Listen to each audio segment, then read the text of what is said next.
So my name is Kate Wexell, and a fun fact about me is that I actually have synesthesia. You will have to define synesthesia for me and other listeners who don't know what that is. Yeah, of course. So synesthesia is whenever somebody links two senses together that aren't normally linked. So in my case, it's that I'll associate different colors with music or memories or different experiences. Interesting. So I'm curious to sort of hear more post the podcast. We'll get into it now, but I'm super curious to hear how I interpret the world differently versus how you interpret the world. This sounds like a good rabbit hole to get into. For now, everyone, this is Kate Wexell, a recent graduate at the University of Missouri, Columbia, where she studied public administration and public policy with a minor in leadership and public service. Kate also graduated in just 2 years and with zero debt, which we'll be diving a lot deeper into on this episode. I'm also curious to hear more. So today, we'll generally be hearing about the choices she's made, the lessons she has learned along the way, as well as some advice and insights she'll be sharing with young high schoolers like yourself listening to the podcast as you're about to embark on this super transformational roller coaster of a ride that we call as university. So welcome to University Unraveled. I'm your host, Arya Taror, currently studying at Minerva University. Welcome, Kate. Thank you for being on the podcast. Thank you so much for inviting me on. I really appreciate it. I'm excited for this conversation. So let us start with, it's been just a month since you've graduated. So firstly, huge congratulations. Thank you. I'm just curious, a lot of people take a couple months off for the summer after graduation. You sort of hit pedal to the metal. You're currently in San Francisco. What are you working on? So back in April, I was actually hired for a full-time position with the Boy Scout Council that is local to this area. So I've been working for the past 4 weeks-ish as the new development director. So essentially what that means is that I'm in charge of all of the fundraising, and then I also manage our marketing team for the council. And then in addition, I've also been trying to work on a few side hustles. So I kept a part-time job that I was working on where I do volunteer recruitment for another nonprofit in the area. I have an anonymous social media account that I'm experimenting with. And then in the next week or so, I'm hoping to open up my own college consulting firm. Interesting. So a bunch of things going on parallelly. And I'm sure the Bay Area is a great place to be in order to just network and build connections for these different projects you're working on. How are you generally enjoying living in San Francisco? It was definitely a struggle when I first moved here, but since coming back post-graduation, things have been slowly getting a lot better. Now I have a solid apartment, I bought a new car, I can come home from work and sort of try to enjoy the life around me, go to fun events, meet cool people. It's just a great environment to be in, especially when the entire rest of the United States right now is going through a 100-degree heat wave, and this is the one place in the country where the weather is still good. Nice. I'm glad to hear. Yes, weather is beautiful. And I think just the city overall will hold a special place in my heart. It's where I sort of became an adult, both in terms of actually becoming from 17 to 18, but also I feel more like abstractly and from a more macro level, just became independent and responsible for myself. But completely. Full of opportunity. Rewinding back, we'll go a little back to your high school days. I know that you're a great author. You've got some published works. So if I'm not wrong, when you were a high schooler, you were intending on actually pursuing creative writing during university, which then switched to journalism. And now it's public administration and policy. So can you sort of explain and talk through these different jumps? Oh, absolutely. So the biggest thing with all of my switches is just that the college system, especially in the United States, and probably even more so in Europe, kind of forces you to define exactly what you want for your future career to be. And I never quite knew what that was. When I was a little kid, of course, I wanted to be a veterinarian for so many years. But then whenever I actually became a teenager and started to learn more about myself, I realized that was absolutely not the path for me. But the thing that I did know since I was a little kid was that I loved writing. Like when I was a little kid, I would be making books for my parents. Later on in middle school, I became the editor-in-chief of our school newspaper, and I started writing for local newspapers in the area. So I had my first published piece, I think by 8th grade. when I was 13. And then when I got to high school, I became more serious about writing novels, about writing poetry. And so I published my first poetry collection when I was 14. And then I was published in a couple of other literary magazines, won a few contests, and was featured in a few anthologies then throughout high school. So I thought, okay, I want to make this my life. Like, I love exploring people's stories and how we can all be interconnected, and how we all end up thinking the same thoughts. And the only real way that I had experienced at that time in my life for people to share that interconnectedness was whenever I was reading what other people had written. And so I thought that creative writing would be great. But then as I became a senior in high school, I understood, okay, that's not actually a lucrative field.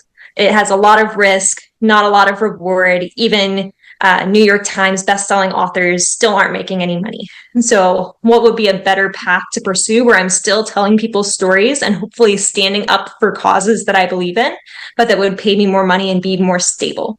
So the college that I went to is actually number 2 in the nation for journalism and number 1 in the nation for photojournalism. So I entered into their journalism school, and I thought that that was going to be what I pursued.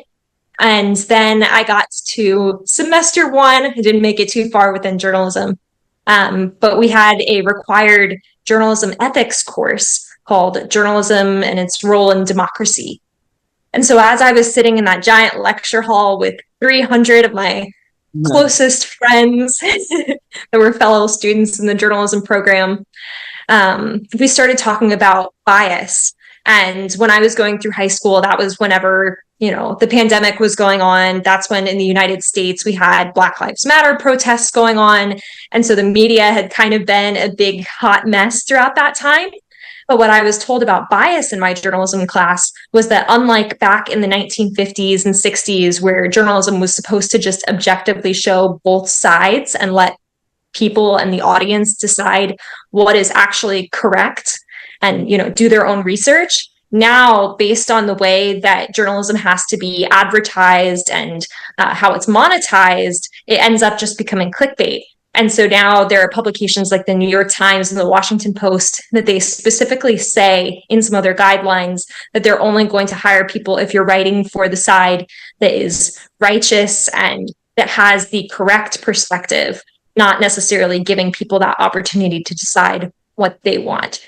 So between realizing that journalism was unethical, at least in the United States, and finding out that no, it isn't actually a stable career field, and most journalists are making less than teachers do in the US, while working incredibly long hours and being subjected to only writing about what their editor wants them to write about.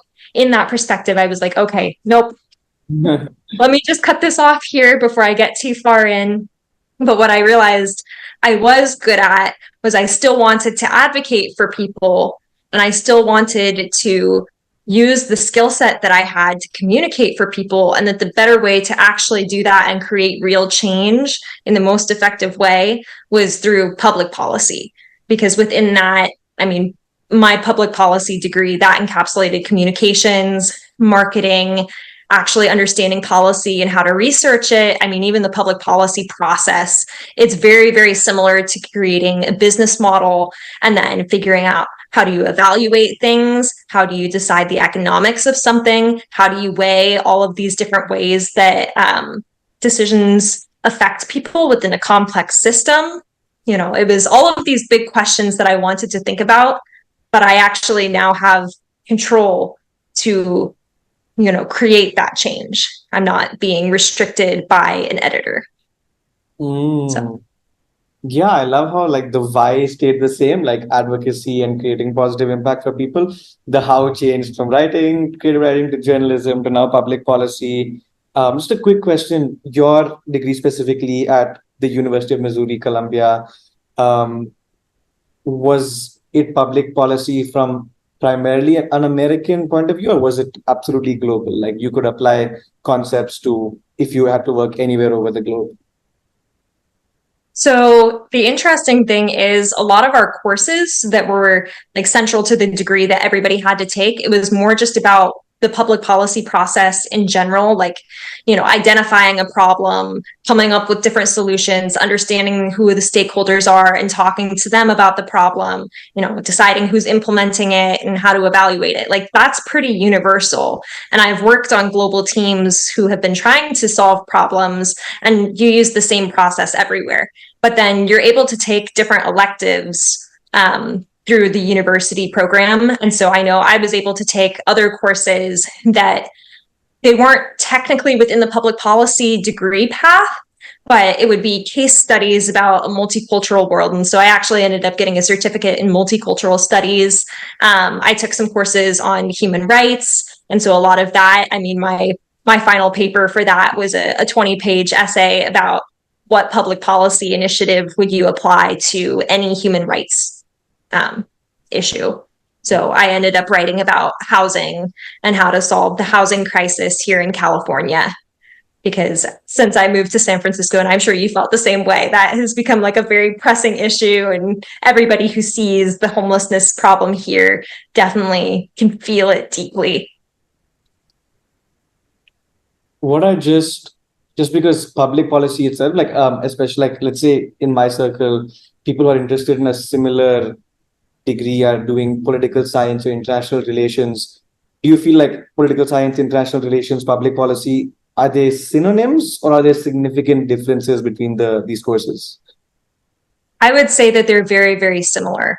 You're all trying to accomplish almost the same goal. I would just say that usually the careers that people pursue are different based on which degree you specifically choose. Like I could have said that half of the classes that I took were international relations, or that they were political science related. I think that usually people who are studying political science, though, they end up working specifically on political campaigns and focusing more on the people who are getting elected.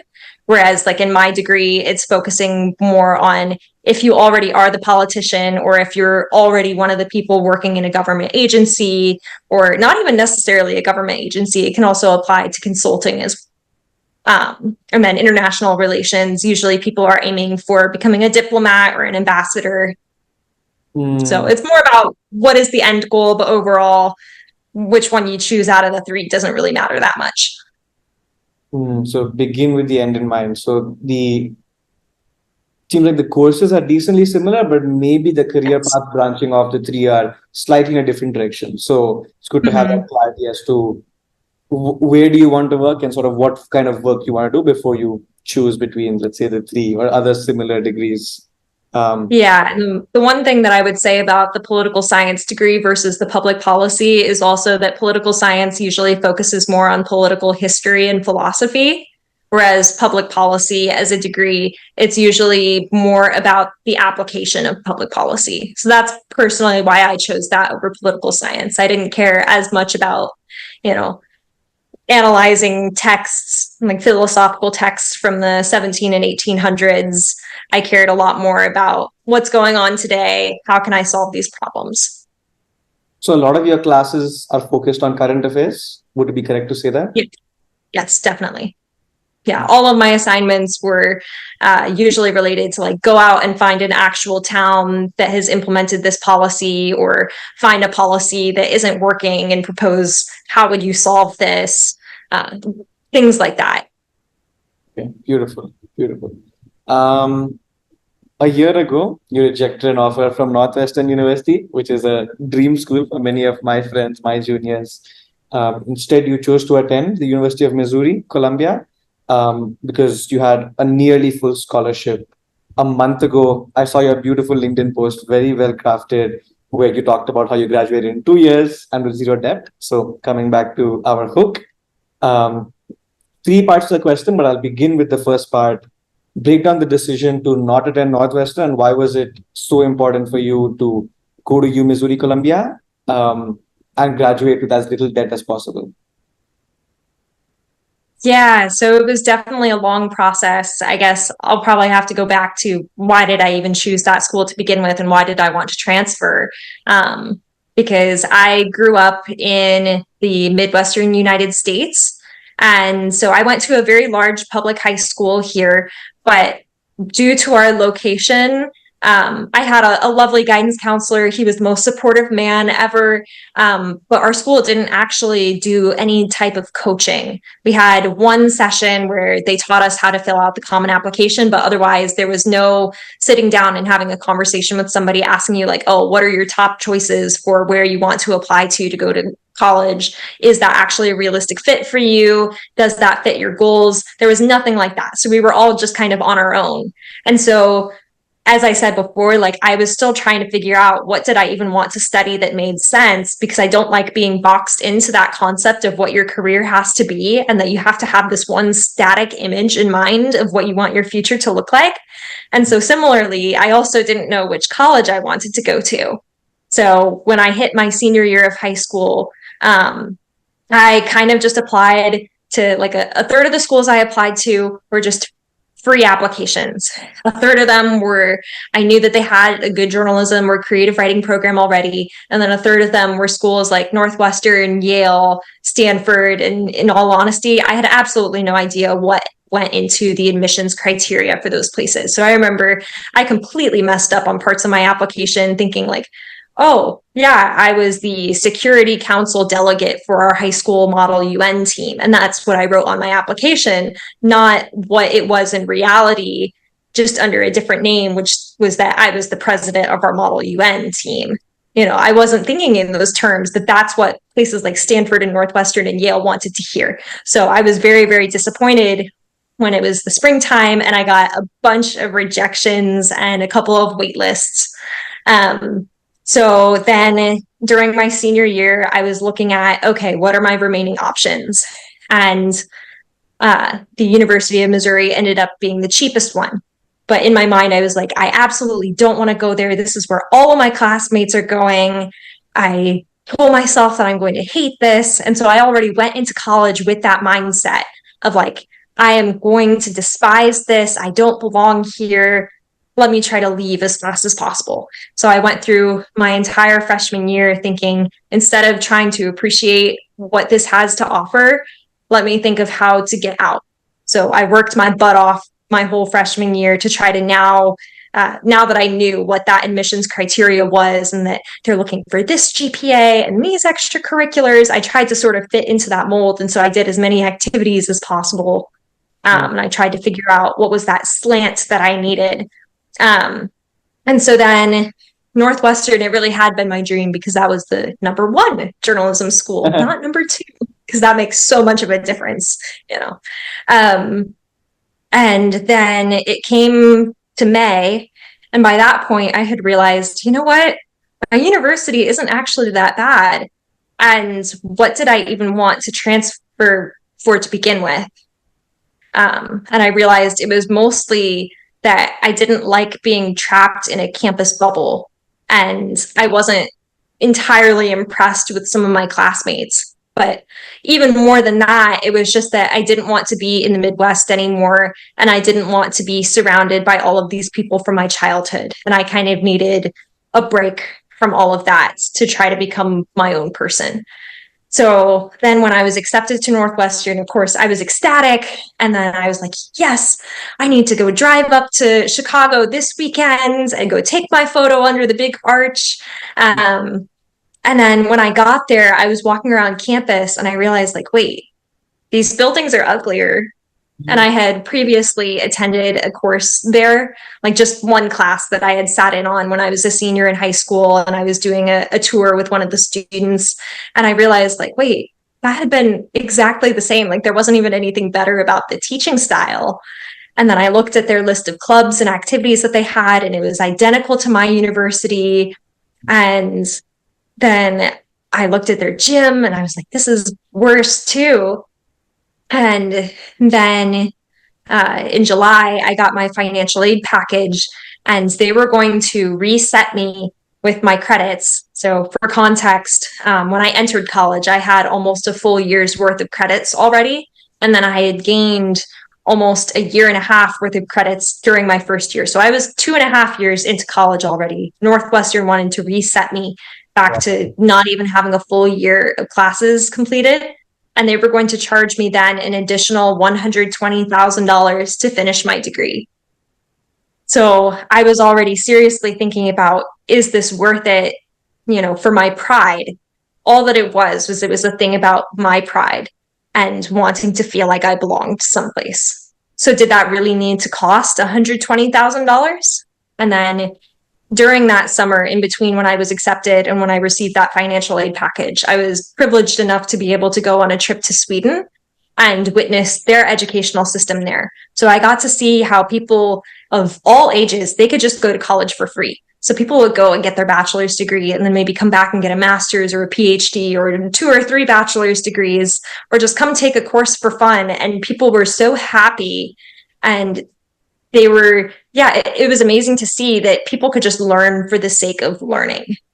They didn't have to be stressed out about, I'm paying this much money so that I can hopefully get this end goal with my career. And if I have this major, then I can get this job at this company so I can make this much money so I can maybe buy a house one day. It's none of that. It's just learning for the sake of learning. So money doesn't need to be attached to something, especially when information is free. So I thought really long and hard about it. And I even made a list of, here are all of the other things that I could do with $120,000. In most places, like, you could buy a house with that kind of money, not in San Francisco for sure. But in Illinois, like, I could buy a house with that kind of money. That could be 4 really, really luxurious weddings. That could be dozens of trips to Europe, or that could be a massive donation to a charity. There are so many things that you can do with that money. Any regrets about the decision today, or very happy with the decision overall? So every once in a while, whenever I'm in San Francisco and I'm talking to people who have maybe, like, say, gone to Harvard or Stanford or Yale, and it seems like they were just handed a job straight out of college at some big company like Google, or Microsoft, Amazon, when they had no prior work experience. Sometimes in those cases, I do feel really angry and upset with the world, but then I have to tell myself that I need to separate that, because I don't know their specific individual circumstances to be able to judge them on that. And then there are also a lot of studies that show that a lot of that first career placement has a direct correlation with your socioeconomic status growing up. And same thing with your ability to even get into some of those colleges. So in my mind, there's always the debate of, like, was this something that was sort of predestined for them? Was this anything that I could control, that I'm not working at one of those companies as my first job out of college? And I'll never know the answer to that, but I have to tell myself, like, Northwestern would not have done that for me. How hard I work would have done that for me. Yeah, that's a good way to look at things, especially when there are some realities you just can't change. Love the mindset. How did you? I know a lot of my friends are able to graduate in about 3 years with a lot of effort, like doing those summer courses. I just want to know how you graduated in just 2 years, which is actually half the time you're supposed to take, versus most of the people who actually take the entire 4. Like, if someone really wants to do that and wants to quickly finish up college and get into the world of work, how is that possible? Yeah, so it took a lot of strategy and planning. And I definitely learned along the way, because I didn't know that it was necessarily possible either. So I guess I'll break down the whole strategy of what I did. So because I chose a state university in the US, usually some of those schools are more accepting with the dual credit or AP credits or even IB credits that they will accept, versus, say, schools like Harvard. We'll just use Harvard as the example for everything. So Harvard adjacent schools, they usually don't take any of that credit because they want for you to take all of those classes at Harvard, right? So I had taken enough AP courses and exams in high school and then done dual credit, where I would take a course at my high school, but it would also give me credit at, like, a local community college or university, that I actually started college with 27 credits. Wow. So I know that at Minerva, you guys don't have the same credit system exactly, but usually a bachelor's degree at most traditional 4-year universities in the US, it's 120 credits. So each year is 30 credits, and most classes are 3 credits. So I was essentially 1 class away from, being done with my freshman year of college. So then I took 15 credits my first semester and then 18 credits my second semester. So that would have put me at exactly 60 credits, not doing anything special or extravagant. But then I had taken a German course my second semester. And so at any university, they'll have you test into which level of a foreign language class you're doing. So I had tested into, I think, like the third or fourth class of German because I had already taken it in high school. And what I didn't know until I finished the class was that they gave me credit, like the 3 credits for taking that class, but then they also, for free, gave me all the credits for the classes that came before that. So I started with 72 credits the second year, and I didn't have to pay for 12 of those, which was great. And so then when I got to San Francisco, I was like, oh, well, look at this. This is amazing. I'll just have another year and a half of college. But then pretty quickly, I decided, no, I want to try to graduate sooner if it's even physically possible, just financially, because it's difficult to be out here without being able to make a real income. So I was taking an overload of classes. I think I took 18 credits. I forget exactly how many I took that first semester of my second year. But then I found out about CLEP exams. So College Board that runs the SAT, they also offer these exams. So if you have less than 90 credits, most universities will take the credit for these. So there is a website that you can go onto. I forget the exact name of it, but they have like these little video courses that you can go through, and they'll actually give you a fee waiver for these exams if you complete the video course. And normally the exams, if you don't want to do that, are about $90. So I took a few of those. So yeah, I think that I took 2 of those. So that gave me an extra 6 credits without ever having to take a course through my university. So that was completely free. And then the second semester, I took 24 credit hours, which is a little bit insane. I actually had to petition the university to let me do that. Usually the maximum possible is 21. But what I did was I took a study abroad trip over our winter break that was 3 credit hours. So I told the university, I'm only taking 21 credit hours all at once. But then I did a few self-paced courses so that it kind of made the workload a little bit easier. And then I had the option as well to take some courses where it was only for 1 quarter at a time. So I was never actually taking like 7 or 8 classes at once. It was usually about 5 or 6 classes. So that was what made that manageable the second semester. But that added up to exactly 120 credits. Wow. Okay. Very interesting. I'm kind of mind blown, honestly. But these are also like good, you've suggested some good resources and tips and trips for someone who's specifically interested in just speeding up the process. Just overall, want to ask you if the amount of overloading you did, would you recommend, or was it just too intense and you just wouldn't recommend anyone to do something like that? I think that I definitely underestimated the amount of work in the self-paced courses that last semester. And so I wouldn't recommend for people to do that because I told myself, oh, I'll finish these in 3 weeks. And I ended up having those be the last classes that I was working on, even after my actual graduation day. I still had that one last essay about housing that I was doing. But otherwise, I think that it was pretty manageable. I think that people kind of over exaggerate when they say, oh, I'm taking 18 credit hours. This is too much. Like, so long as you're not taking a lab where you actually have to go in for tons and tons of hours, or it's a class where you're writing like an essay every single week, like you should be fine. Yeah, I'm sure this is very valuable, especially for international students like us. A lot of us come in with no scholarship, paying almost the entire fees to the university with a crazy conversion for many of us, depending on where we're coming from. So I'm sure it's definitely on everyone's back of the mind to graduate as soon as they can, at least in 3.5, 3 years. But I feel like yours is a good, inspiring story just to show that it's possible to do it within 2 years, which is literally half the time. So I'm glad we dived into that. Go ahead. So the stuff with the CLEP exams, I actually learned that from one of the international students at my university because she's been using that strategy too. So there are people out there who they've done their entire freshman, sophomore years of college with the general education courses that most universities in the US have completely through those CLEP exams. So you could complete your first year of college before you even start. So that's just a note to anybody who's thinking about that. And you can do that if you're international. You pay nothing. CLEP is CLEP. Yes. Okay, and this is a service by College Board. Yes. Okay. So I'll put links in the description as well, just so anyone who is interested can go and dive deeper.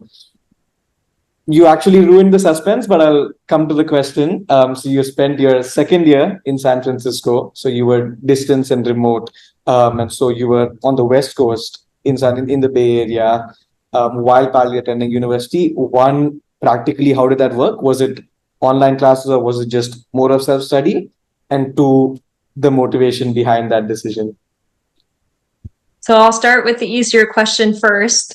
It was a combination of self-study for those CLEP exams, for example, and then the self-paced courses. Like that was all just me doing it on my own time. And then it was also remote classes. However, unlike Minerva, where you guys had to actually be on camera for multiple classes every day, as if you were actually in a lecture hall like the rest of us, I only had one class the entire time that actually wanted to meet on video call.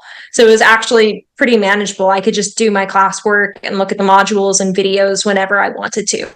And then as for the motivation, so as I said, like I had already decided I was not going to Northwestern, but at that point I had also told everybody at my university, like, goodbye, I'm not coming back.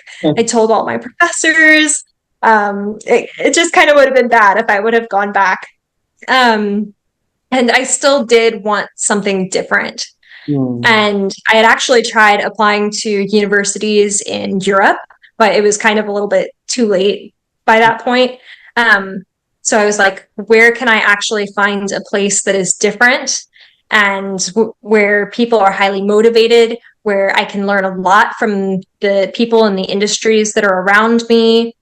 And then I was also kind of looking for better weather and a walkable city. That was really important to me. That was one of the things that had drawn me to Europe, was the walkability and the architecture. So between all of those different pieces of criteria and the fact that I had actually applied to Minerva to transfer and had gotten in and had really, really seriously considered it, and all the people at Minerva were awesome, I was like, all right, I'm just going to go for it and move to San Francisco. Interesting. I really wish you were my friend's Minerva classmate, but unfortunately that was not where destiny took you. But I'm glad we had physical interactions in San Francisco as well. And you were well engaged with the Minerva community, even without being a Minervan, just because we don't have that campus as such. So it was very easy to just mingle and spend time with us in our spaces. Just curious, would love to hear about how you interacted with Minervans in San Francisco, but also just more broadly, as a professional in San Francisco, you were studying, you were working on the side to earn some money, but just in other ways, how were you engaging with the city professionally in terms of, let's say, networking, events, conferences, meeting interesting people? How did that entire couple of months look for you? Yeah, absolutely. Honestly, I think that I learned more from doing those things than I ever have from any of my classes at university or even before. So as far as the Minervans go, San Francisco in general is more of a place of people who are 25-ish to 40. So most people are young professionals, but they're a little bit older. So it was really great to meet with the Minervans and actually have a friend group and have people around that were my own age, because that it was a little bit alienating, trying to interact with people outside of Minerva who were so much older than me. And everybody at Minerva was incredibly, incredibly intelligent and passionate about things in the world and trying to change the way that the world works. Everybody had like just an amazing story. So I was glad to be around people my own age who were deep thinkers and who were highly motivated and thought beyond the things that they had experienced in their own lives and thought to what could be. So I think that made me feel more comfortable, knowing that I at least felt like, oh, there are other people in the world who are kind of like me. I don't know how much you guys actually are like me. That might be wishful thinking there, but so that was how I interacted with Minervans. Then just generally in the broader community, I went to networking events a lot in the first 3 months or so. And so I would go to random events, climate change events, AI events, insurance events. I even went to like a game development conference, just completely random things. I even learned about blockchain and Web3. And so that was really great because, first of all, I got to meet people who I could then, schedule a video call with and just ask them about their field and learn more about things that I didn't even know existed. Like, I didn't know that venture capital was a thing. I didn't actually know how investment banking works before. I had no idea what AI was. Like, this was all completely brand new to me. And I was able to actually take some of that back to my professors and my classmates in Missouri. I was able to apply some of that to the work that I was doing. I was able to teach people back in the Midwest about what was going on out here, make people a little bit less afraid of AI, general things like that. But it was also just super cool that you could walk down the street and meet somebody who works at Google or somebody who works at NASA or somebody who's a venture capitalist and has lived like a completely different life from me, but who we can all bond together on similar issues. And one of the things that I ended up joining was in the Presidio of San Francisco, which is a massive urban park. There is a place called the House of Web3. And once again, Web3 is one of those things. No clue what it was at first.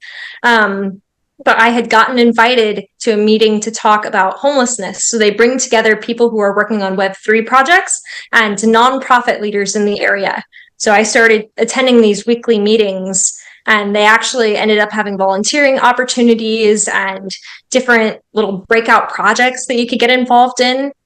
So that was just an incredibly humbling community to be able to go each week and be listening to highly intelligent people sharing these horrible stories of traumatic things they had gone through in their lives and ways that they had overcome it, and then started organizations from the ground up to try to help other people.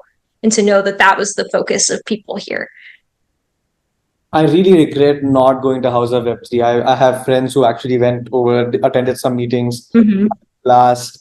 So that's one regret from the 8 months of San Francisco.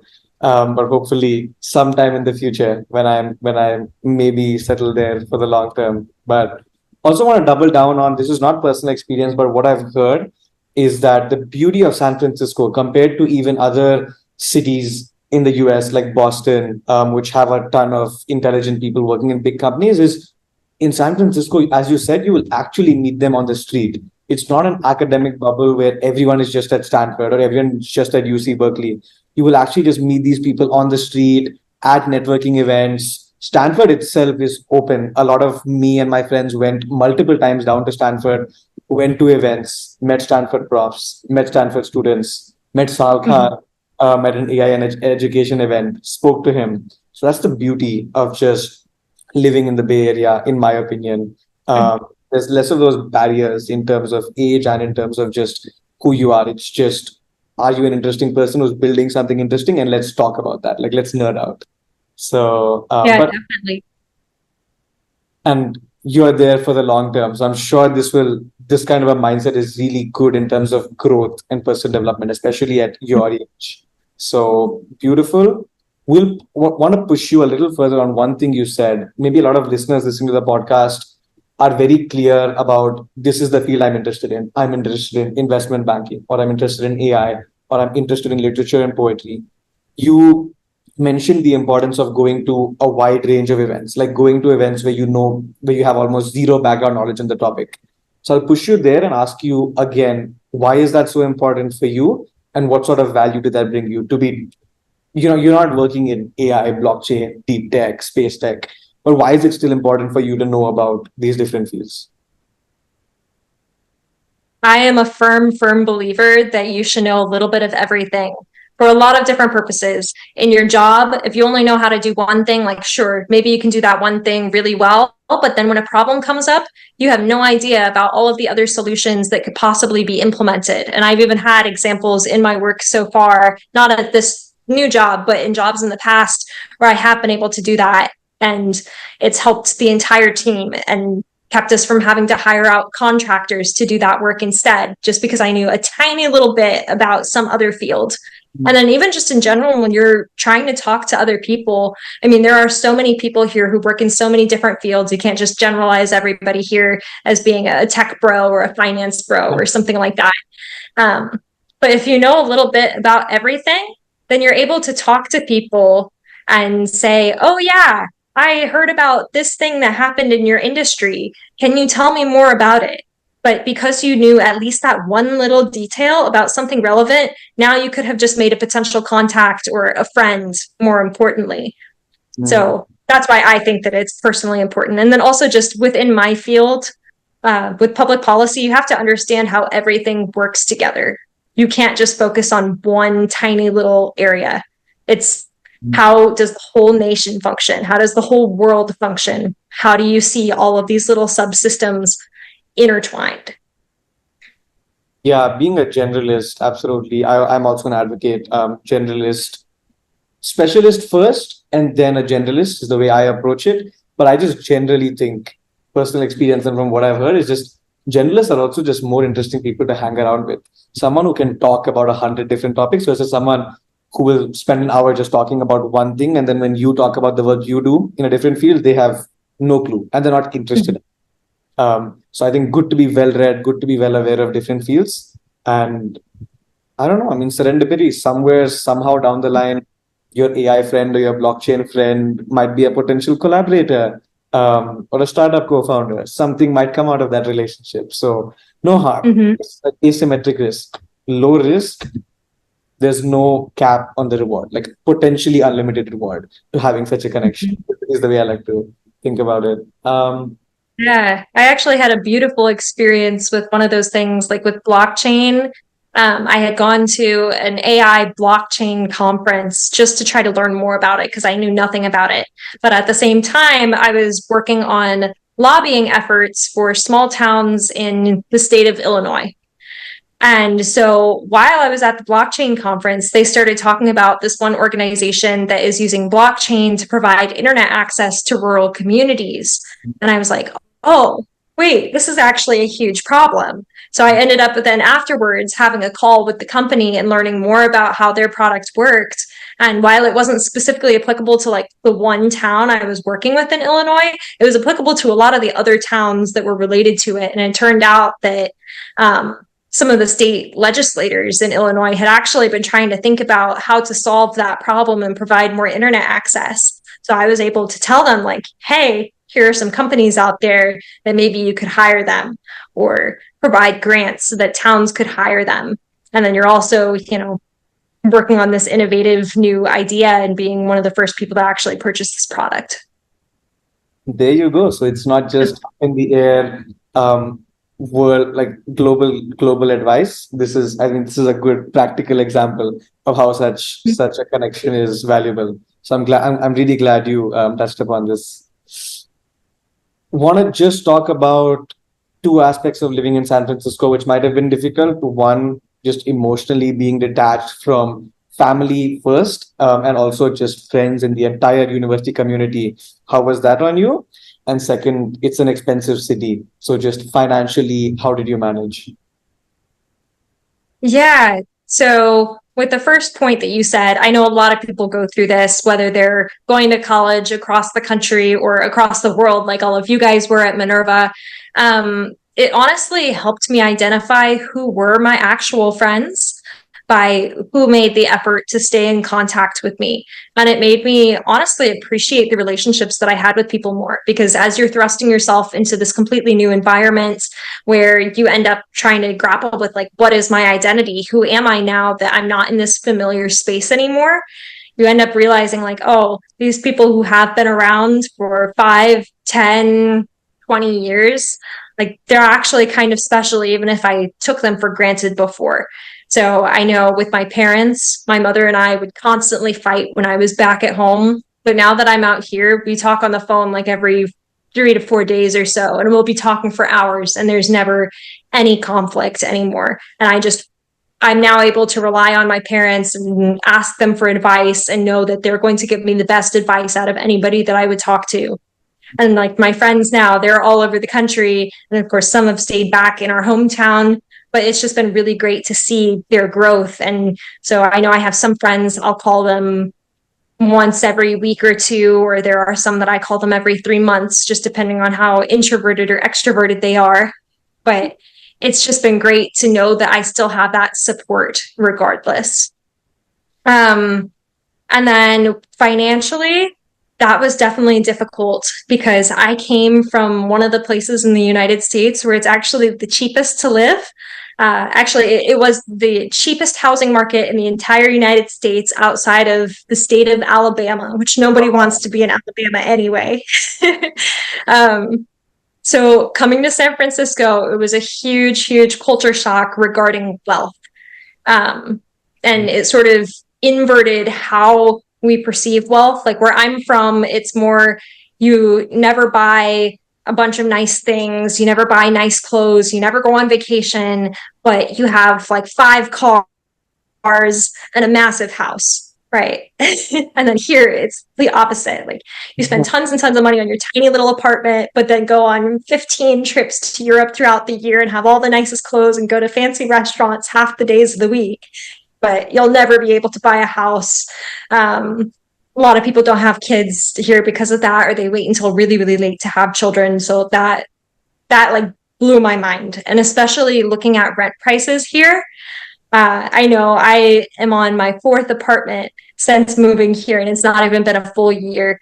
Wow. So that has definitely been a struggle. But what I ended up doing was I had thankfully been working since I was 12. So I had a lot of money saved up.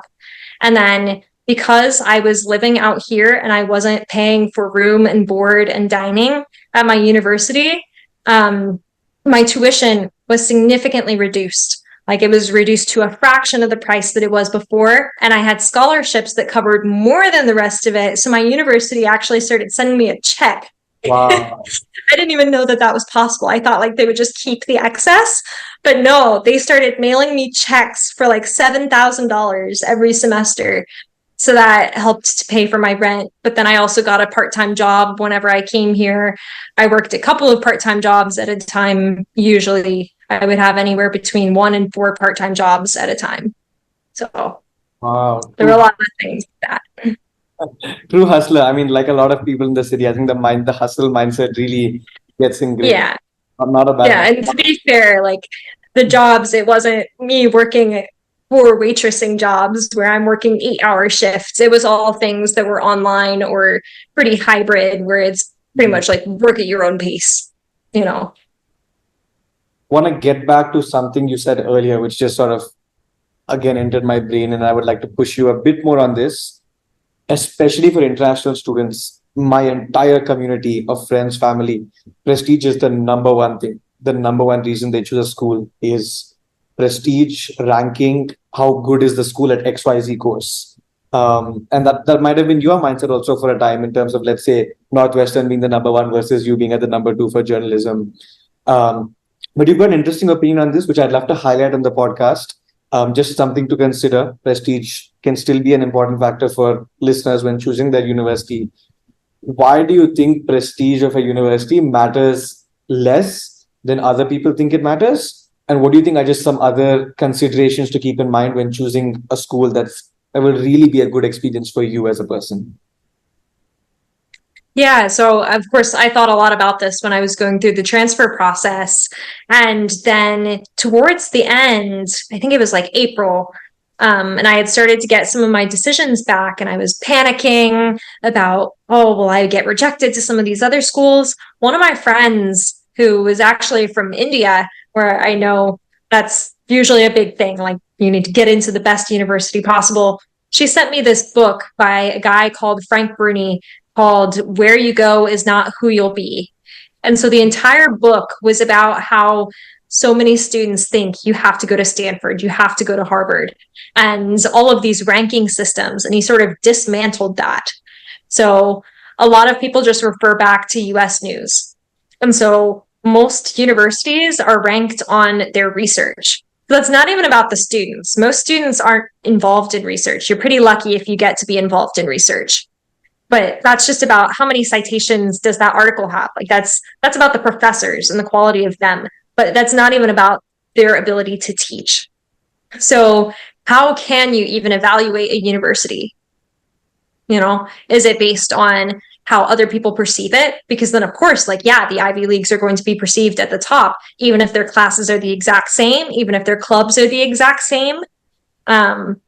Really, the only thing holding those up now are just the way that society perceives them historically, and the fact that there are so many companies that are still using them as a filtering system for new hires. So it's only companies that are like at the top of the pack that they'll go and they'll try to recruit at these specific universities.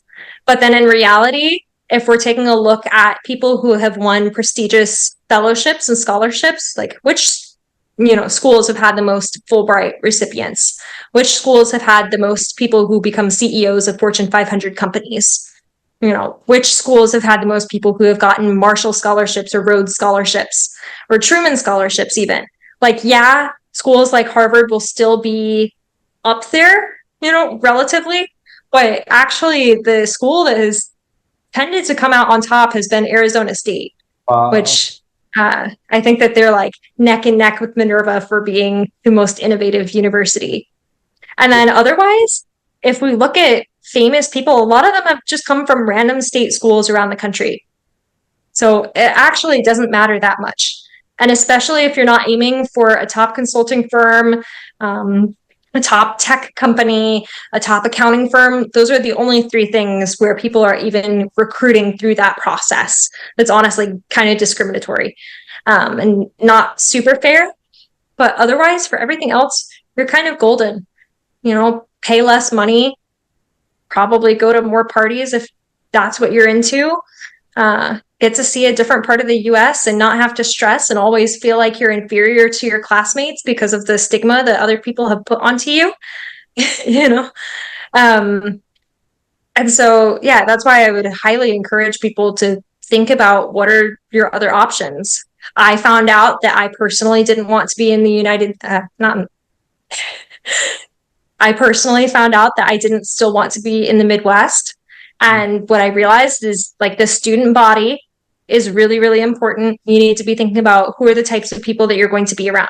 I had gotten accepted into a college called Kenyon College, where it was a lot of like literary, philosophical nature lovers. And I honestly think that would have been a really, really great student body for me. But then it's also about location. If you're going to have to live there for 4 years, you should consider it just like anywhere else that you would be moving to.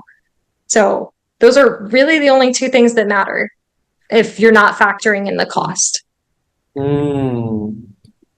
Yeah, people and location for sure. Location also in terms of some people could love a rural school. Some people could love the nature and the quiet. A rural school is good for you. A lot of people coming from big cities might just find it very difficult to live in a college town. And so being aware of that and being aware that there is pros and cons of living in a big city versus that rural area, I think that's just something a lot of people don't consider and don't take into consideration. A lot of friends I have who went to Purdue enjoying their studies, but they really hate that it's sort of in the middle of nowhere and they don't have access to a big city. Also, so this is, I'm sure we could dive deep into hours for this. I have thoughts of my own. Would just recommend a book called Building the Intentional University. So that is specifically about Minerva University's model, written by Ben Nelson and Stephen Kosselin. He also breaks down why the ranking system of US universities is flawed and why Minerva specifically just does not participate in most of the rankings, like the US News rankings, why many of those concepts are flawed. And it's not 100% accurate predictor of student experience at the university specifically. Mm-hmm. I've also had friends who have cared a lot more about experience versus prestige. I've had friends who have rejected Ivies to go to small liberal arts colleges like Swarthmore and CMC. We have Minervans who have rejected Ivies, who have dropped out of Ivies to come to Minerva. And so not saying that prestige is not the right thing. Some people are meant for Ivies, but just don't go to a school for the ranking. Think about your experience. You're spending 4 years of your life there, crucial years where you're young and full of energy. What kind of experience do you want to have for a school beyond just the name? Like, keep the name aside. Would you still go to that school for the experience? But I'm glad we had this discussion. Very bold of you to actually share a lot of these thoughts and break a lot of people's mental limitations. But I think these kind of thoughts need to be shared a lot more, and people need to be thinking twice about why they're choosing a specific Yeah. university. Well, and usually with Ivy League universities, a lot of it is just a filtering system. So it's not like that university is going to turn you into some incredible, amazing person. Like I think Minerva will probably do that because of how intentionally everything is designed. But with Ivy League universities, it's like you already have to be completely exceptional to get in. A lot of that is tied to socioeconomic status. Most of those universities, over 40% of their student body, are already in the top 5% of incomes in the nation. But yeah, like usually when you're already in that top 5%, you're already going to have those outcomes that I stated earlier with like the Harvard students who have then gone on to big tech companies straight out of college, things like that. Like it's already kind of a predestined correlation that people have found. So Yeah. I mean, very early on in the podcast, I made a decision that the podcast would not just be for big names. I can get tons of big names in the podcast, Ivies, UCs, and Oxford and Cambridge, which will come on the podcast. It's valuable to hear their perspectives. But to me, what's more important on a podcast is having someone who's had an interesting, like yourself, unconventional university journey, even if it's a university no one has heard of. It's more than just the name. I want to speak. The whole podcast is about the experience and what you're doing with that time specifically. So, loving this episode. We'll continue. Again, going back to something you said previously, you spend a lot of time with people aged 25 to 40. So, you maybe when you're interacting with someone who's 40, 40 plus, there's about a 2 decade gap in terms of age. This is something I struggle with personally as well when just interacting with professional adults, is pitching myself as more than just a college student, 18-year-old figuring out life. How do you actually get them to take you, like I'll put it very bluntly, how do you actually get them to take you seriously and not just as a college student? mm-hmm. Yeah, I struggled with that a lot at first because I was like, okay, I need to have something on my resume that's worth talking about and worth placing that label on. And especially like when you're going to networking events and people ask you, oh, what do you do? It's like, well, what do I say? I'm not just going to sit there and say I'm a college student and you're, some AI expert at Google, right? But what I realized is that with people that are that age, what I typically do is I just don't even say my age. I tell them about like, hey, here's the work that I'm doing. Here are the things that I'm passionate about. I ask them questions about their life. And once again, because I've tried to learn about all sorts of different fields and I've tried to travel and I've tried to learn about, art and music and literature. Usually there's always something to talk to people about or to relate to them in some way. And then by the end of the conversation, they have absolutely no idea how old I am. They usually think that I'm somewhere between 25 and 28 years old. And they think that I'm just some young professional in the workforce. Or I ran a nonprofit up until the other week when I realized I'm doing a fundraising job now. I can't also fundraise for my nonprofit, so I had to close it down. But up until that point, I could say like, oh yeah, I run a nonprofit. And then that's always a talking point. And then you find out here's what other people care about and what they think is important. Yeah, absolutely. I've been told this by seniors. Don't pitch yourself as I'm a university student studying blah, blah, blah major. Always talk about I'm working on this project. I'm working on that project. This is a startup I'm working on. This is a nonprofit I'm working on. Talk about the work you're doing. Because being a university student doesn't inherently tell them too much about your interests and your passions and where you're going. So Yeah. of the advice. And I think, especially in San Francisco, I noticed that for most people, it really doesn't matter. You could be 16, 17 years old. If you're working on something cool, as I said, you're working on something cool, building something cool, they will connect based on that. I'm glad that Absolutely. barriers are like being broken down in terms of which university do you attend, how old are you, which company are you working at. It's more just what are you working on? Can we talk high level, interesting ideas and just bounce wisdom off of each other? which is, I like Yeah. the approach. Well, and even if people aren't in San Francisco, because I assume most of your listeners are not going to be in San Francisco or moving to San Francisco anytime soon. But I was talking to a Minerva alumni last night, and she actually gave me some great advice because after graduating, she actually moved back to the Midwestern United States where it's not that culture of everybody is working on something cool, but you're still going to be talking to a lot of people who are a lot older than you. And she said, like, even if you already know the answer to the questions that you're asking them, like just ask people questions about themselves and pretend like there's something that you can learn from them. Because, if you can't learn anything from them, then great, you made them feel important and now they like you because you made them feel special. And if there is something that you can learn from them, they're like, wow, you just made an amazing connection and you got to find out something interesting about the world. Mm. That would always be the strategy I would recommend to people when they're interacting with that age group. It's good advice. It's good advice. Man, Minerva alumni have some great advice in general. Yeah. We'll briefly like to actually touch upon time management with you because you've been doing so many different things. You've been studying and working and networking. I'm sure for a lot of listeners, they're just wondering how you like humanly, like one, do you sleep and two, do you have 24 hours in a single day?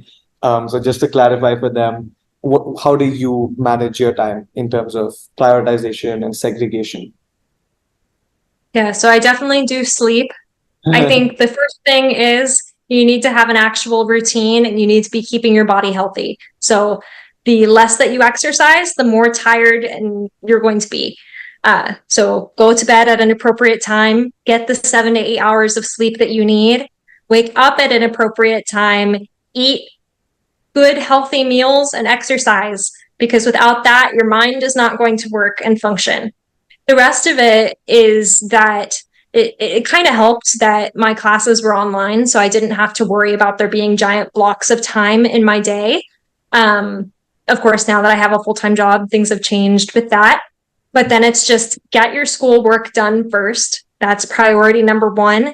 Priority number two is then do your job, do whatever task you need to get done. I know I have to tell myself a lot of the time, like, it is okay to stop.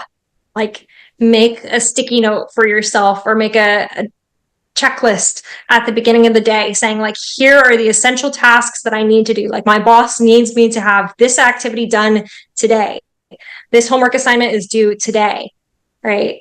Make sure those are done. If you still have time and energy after those are completed, then think about, like, oh, I have these 5 homework assignments coming up. Let me just do them now so that I don't even have to worry about them then. And so that solved a lot of my problems. And then also, honestly, I think that people procrastinate a little bit more than is necessary or claim things take longer than they actually should. Like, if you just find the space where you're not going to be distracted, usually most things are not going to take more than a few hours, or you can make at least solid progress if you sit down in like 2-hour blocks. But then another thing is, like, you can't tell yourself, I'm going to sit here and plow through everything in 8 hours. Like, take breaks in between to sort of reset, and then you'll be fresh to come back and keep working on things. Yeah, I mean, time management, I will never miss an opportunity to recommend like the Stephen Covey matrix, important and urgent. So Q1, Q2, Q3, Q4, please read up, please organize your day and your tasks using that matrix. And something which just yesterday, Neil Mitra, who I had on the podcast, said something very interesting, which I'm still debating within my mind, but I'll just share it for viewers also to start debating. Is Elon Musk once in an interview said, if you need a lot of motivation to do something, don't do it. Do the things where you don't need motivation to do it. Something which you just love and are passionate about so much. So maybe this doesn't apply to every aspect of life, but I'm sure in your case, I'm sure you were enjoying and you were just super passionate about what you were doing. And so a 16, 18-hour workday doesn't feel like a 16, 18-hour workday. It just feels like a fun, productive day where you learned a lot and you sort of maybe inched closer to your life's mission or overarching goal, whatever that is. Yeah, absolutely. And I know, like, now that I have a full-time job, I was like, I'm going to have side hustles of some sort, but I know I had made a list of like 8 different possibilities. And I did that exact thing. Like I considered, okay, which of these things do I actually want to work on? And so those things that I was excited about, and I was thinking in the back of my mind, like, okay, how can I do this? How can I get started? Those are the things that I'm going to do. Just a quick question so listeners get an idea as to where you're going in the near future. About 3 to 5 years from today, what do you see yourself doing? So I really like the fact that my job right now is focusing on how to reallocate money so that people can solve problems. I could see myself either going into another similar field, whether it's being a development director at a different organization or doing that from the corporate side to actually be giving out the funds or working in VC. All of those are fascinating. But in all honesty, the thing that I would like to do the most is get a master's degree in urban planning and then sort of pivot over to that and think about how can I redesign the ways that people live and interact with each other on that larger scale. That has just been a thing that has fascinated me, but I've never had the opportunity to actually learn about it and get engaged within it at a professional level. Beautiful. It's been very fascinating conversation. I learn a ton from these conversations as a host myself. Today, you've also, I'm sure for listeners, broken a lot of mental barriers with regard to, let's say, prestige of an institution, having to graduate in 3 or 3+ years. You've physically proven that you can achieve a lot of things if you set your mind to it. And I genuinely feel like a good title for the whole episode would be Age is Just a Number, in your case. So, but we'll move into the fast fire round of questions. This is just to end on a slightly more exciting and fast paced note. So I'll just be throwing a couple of quick questions at you, like bullets, and feel free to answer in just one short phrase or one short sentence. We'll start with you've already went to Oxford, you went to Sweden, but if you had to spend a whole semester abroad, where would that semester be? Definitely Sweden. Lovely. A helpful mindset to develop for university and beyond. You don't have to follow the path that others set out for you. What does that mean to you? More just you need to find what works for you and not necessarily listen to societal expectations and the exact timeline or correct way that people want you to do things. Super. The most interesting person you've had a conversation with over the last couple of years? So not the most interesting person, but the most interesting conversation was when I was at Oxford. I met somebody who started talking to me about how we should still consider the meaning and paths of our lives despite the inevitable entropy of the sun. And so that's always stuck with me. Yeah, eventually entropy will consume the sun, but he's saying still consider the meaning of your life and what. Okay. I'll have to think. Just a fascinating way that he phrased it. Any fun fact about your university?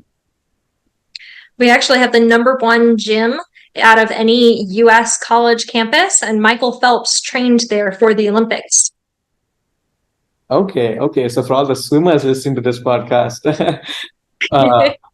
what's a film that every young adult should watch? Amadeus, and I think it probably correlates pretty well to not caring about prestige. I will check that out later as well. Lastly, if you had to leave one piece of advice or insight or wisdom for a listener who is younger than you, how would you wrap up this whole episode in just one message?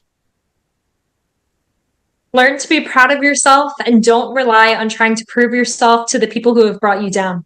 Wow, that's a great way to wrap up the episode. So brilliant. I say this on all our episodes. All great conversations must eventually come to an end. Unfortunately, I hate ending such beautiful conversations as a host, but we will have to wrap this one up.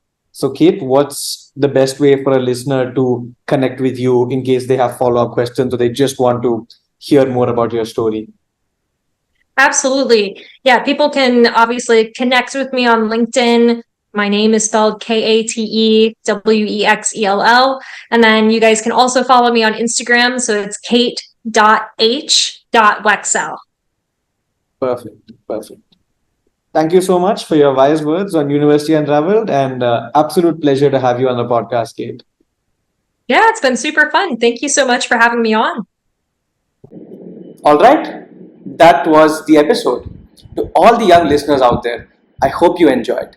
I hope you learned something new, and I hope you feel more energized, inspired, and curious for the exciting university journey that lies ahead. Stay tuned. Many more wonderful episodes to be released on Uni Unveiled across a diversity of majors, countries, institutions, and speaker profiles. If you enjoyed this episode, please be sure to like, share, and subscribe to our YouTube channel, Uni Unveiled. This podcast is just a small part of a much larger initiative undertaken by my family called Serene Strokes to spread positive sparks of growth, transformation, and joy among all our audience. Check out our official website www.serenestrokes.com. In the description and comments, please feel free to share other topics and questions which you would love to hear about from our different speakers on this podcast. Until then, take care and remember that this big word, university, may not be as scary or as intimidating as you think it is.